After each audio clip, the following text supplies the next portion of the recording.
I'm going to show you some examples of how you might triage and assign patient requests. When patients complete requests online, they will come through to the practice and usually be seen by a member of the administration team who will decide what needs to happen to the request next. It may be something that they can deal with themselves, it may need to be seen by the prescribing team, a GP, nurse practitioner or another member of the administration team. The administration team will make these decisions and prioritise requests and assign them to the appropriate members of staff for action. Let's look at how we can assign requests to other members of the practice team. So when we're in a patient request, we just need to select Assign.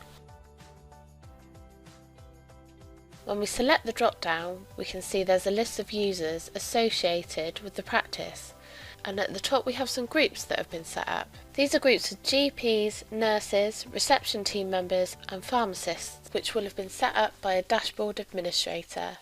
These groups can be used in scenarios where we receive a request that might need the attention of a GP. The GPs would then work together to triage these requests that are assigned to the group. Let's go ahead and assign this to the GP group. We can add a short note. We can add an alert to it as well. So this is just in case the request isn't actioned within a couple of hours. If it isn't actioned in a couple of hours, the request will bounce back to our attention and we'll have the opportunity to chase it up. When we click Assign, we can see the request has been updated and it says Assigned to the doctors. It also says when the request needs to be actioned by. Let's log in to a doctor's dashboard. Here we can see we've had a request come through to the dashboard, and when we open it we see the patient's request and the receptionist message. Remember, to help stop duplication, if another GP in the group is already looking at this request, it will show this notification here.